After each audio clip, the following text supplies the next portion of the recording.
Goodwill is net of the above adjustments. So remember, this is our plug number. Why are we crediting goodwill? Because remember, net effective adjustment will record it to goodwill. Because remember, we charged it originally charged it to goodwill, so because it was the price paid in excess of the fair value of the net identifiable assets. So if the fair value of the net identifiable asset is during the measurement period, then it's going to reduce the goodwill. So that's why it's going to be adjusted to goodwill. And the same thing, the opposite is if it was a gain. Okay, it's charged to the gain. So in that case, you would debit the gain and then credit the other ones down. So that's how you adjust adjustment. So depreciation and amortization are adjusted retroactively.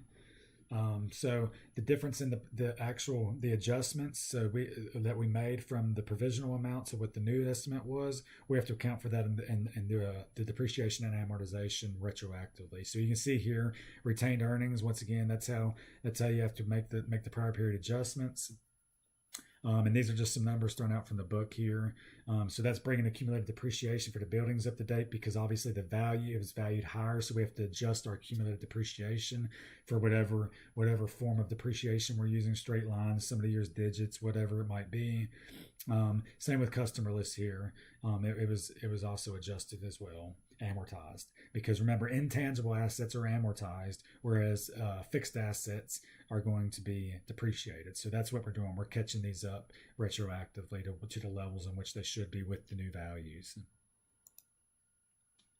What about recording contingent consideration? Here, the acquirer agrees to additional consideration if identified triggers are met. Something here pretty much for the contingent consideration if the identified triggers are met. So let's say a firm is acquiring a company, and when they acquire that company, they say, hey, if this firm within the measurement period hits a certain earnings mark, then you're going to have to give us some extra money for the firm. It's going to be valued a little more. So if they hit like a high earning mark, then that's when we'll see that come about. Contingent consideration that is payable in any form other than additional stock is going to be measured based on probability of achieving the target. So we'll apply a formula to it and base it on probability. It will include as part of consideration for determining goodwill or gain. So once again, this is something as of the date of consolidation. So it's going to be included as a part of the consideration for determining goodwill or gain. It's not going to hit the income statement. It's going to be reflective within the accounts on the balance sheet. We want to record as contingent liability and acquisition entry. So one thing I want to point out about the record as a contingent liability and acquisition entry, these slides do not show what that entry looks like. You saw the entry for what it looks like, goodwill or a bargain purchase up on, I believe, slide 17 is what it was. Yeah, so we saw these entries here. So let's go back to where we were. But to record the contingent liability in an acquisition entry, refer to page 17 of the text, and it outlines what the entry looks like, and it breaks it down really good there. So just refer to page 21, the middle of page 21, and it really explains it there. Pretty much the entry will be the same as it is on slide 17, except that goodwill increases by $40,000. Which will bring it up to $135,000, and then there will be an additional liability for $40,000 for contingent consideration. So that's all it is. It's just raising the level of goodwill, like it says, is included as a part of consideration for determining goodwill or gain, and then you just have to offset it with that contingent liability account. And once again, this entry with recording contingent liability in the acquisition is located on the middle of page 21 of your text in chapter 1. Revalue consideration and measurement periods. So we want to adjust goodwill and the liabilities. So once again, there's some entries there on how that'll be adjusted whenever that is triggered. So contingent consideration will be paid in cash. We want to record the contingent liability on acquisition date. And then the liability is going to be adjusted. So within the measurement period, adjust current period earnings. So if within the measurement period, adjusted within the accounts on the balance sheet within goodwill. After it, once again, hit income. Contingent consideration is additional stock. So in this case, we want a credit paid in capital contingent share agreement, and it's not subject to revision in this case if it's additional stock. So when the triggers are met, then we reassign the original consideration assigned to stock to a greater number of shares. So I'm just doing a debit credit entry. We're just going to debit the original contingent paid in capital, which is how we reduce it, because the contingent paid in capital was originally a credit. So to credit the additional shares issued at par. So that's an easy entry there. So a little bit about the accounting by the acquiree. Record receipt of consideration. So remove assets and liabilities at their book values. Recognize a gain or loss on the sale of business. And then usually the final step is going to be to cease operations and then distribute the consideration received to the shareholders. So that's pretty much dissolved. The company's been dissolved. So the acquiree is no longer relevant. A good example for that entry is going to be on the bottom of page 22 of the text for the accounting by the acquiree. So the acquiree, once again, is the firm that was purchased, right? So the firm that was bought out. So that entry is on the books, and pretty much it's pretty straightforward. Pretty much same way that you remove equipment off the books, that like you did in your intermediate course. So it's very similar to that. You'll find accounting, the rules, if you know the framework, the different topics can, if you apply the framework to it, it makes sense if you're sound in the framework. So that's just a little bit about the accounting by the acquiree. Once again, look at the journal entry on the bottom of page 22, and it'll show you how they remove the assets and liabilities at their book values and recognize the gain or loss. So let's talk about a little bit of tax issues here. What about tax loss carryovers? So on the date of acquisition, the value of expected future tax loss carryovers is recorded as a deferred tax asset. The allowance for unrealizable tax assets recorded to reduce the DTA to the estimated realizable amount. The DTA is fully offset by valuation account increases in goodwill. Within the measurement period, valuation account adjustment and goodwill adjustment. I'm not going to really get heavy into the tax issues on this. Real heavy in this class. We will touch on it a little bit, but you should be familiar with deferred tax assets and deferred tax liabilities, how they originate and how they reverse from your intermediate course as well. So tax loss carryovers, pretty much here's a value analysis of it. So let's just say stock issued. We issued 50,000 shares at $20. So we have $1 million that we issued, right? The fair value of the net assets acquired was $830,000, right? So that's going to be goodwill. We know it's goodwill because we paid more than the fair value of the net identifiable assets. So now there is losses for carry forward of $200,000, right? The future enacted tax rate is going to be 40% because remember, deferred tax assets and liabilities are going to be determined on the future enacted tax rate, not the current, but the future ones in the periods in which they're expected to be reversed. Okay, so tax rate's 40%, tax 40% to 200,000. So the potential tax savings is going to be $80,000. Not likely usable, 30,000. So we have a net effect here between the 80 and the 30 of $50,000. So pretty much now the fair value of net assets acquired is going to be $880,000. The 830 plus the 50 because we have the potential tax savings of $50,000 once we net out the not likely usable ones of the deferred tax assets.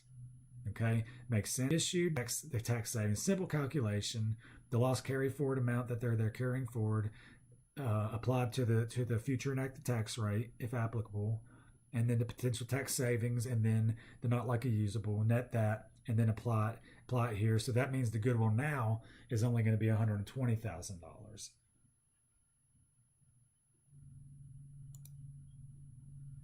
Limitations on value in a taxable exchange. So fair value of plant asset is $90,000. Tax value, accelerated depreciation. So we're using the MACRS here, the modified accelerated cost recovery system of depreciation. That's what we're talking about here for accelerated depreciation for tax purposes, because companies keep two sets of books. They have one for tax and one for the value and then tax value. So that's what we're talking about here. The fair value plan assets 90, tax value is 50. So the excess not deductible is going to be the difference between the two of $40,000. Once again, the future enacted tax rate of 40% is going to be applied to that. So the deferred tax liability is going to be $16,000, right? Because the reason why is because the tax value is less than that of the book value, right? The fair value of the plan assets, which is on the books. So the book's showing the value higher than what the tax is showing. So that's why it's going to be a liability of $16,000 that will reverse in a future period. Deferred tax liabilities are going to be amortized to current tax liability over the depreciable life of the asset. So that's important to remember. The deferred tax liability is going to be amortized to current tax liability over the depreciable life of the asset. So pretty much the same way you record depreciation expense and accumulated depreciation in your intermediate course for plan assets. He amortized this, but it's going to go to the current tax liability over to depreciate.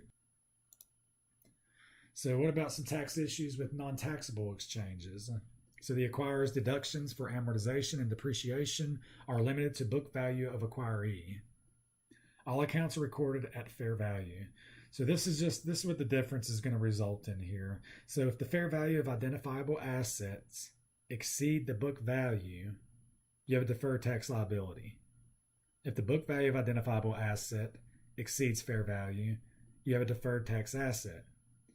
On the flip side of that coin, dealing with liabilities, if the fair value of a liability exceeds book value, it's a deferred tax asset. If the book value of a liability exceeds fair value, it's a deferred tax liability. And I know that's a little confusing. It still is to me, even at this point of where I'm at with my accounting knowledge. The deferred tax assets and liabilities can be very, very confusing. But just become familiar with this chart here. Don't get frustrated if you're not getting it. We'll get more with it as time goes on. Goodwill accounting after the acquisition. Publicly traded companies do not amortize goodwill. It is tested for impairment when appropriate. On the other hand, privately held companies can elect to amortize goodwill over no more than 10 years. Testing for impairment still continues, though, even though you're amortizing it. Goodwill must be allocated to multiple reporting units. So goodwill is based upon the reporting unit. That's the level that we reported at.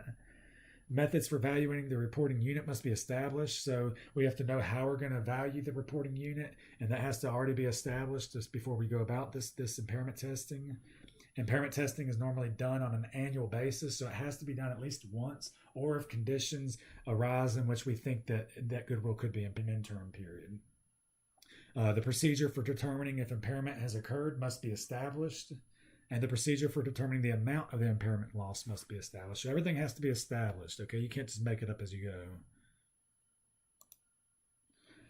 go. Okay, so what about impairment procedures for goodwill after acquisition? So optional. The qualitative test is optional. The quantitative is not.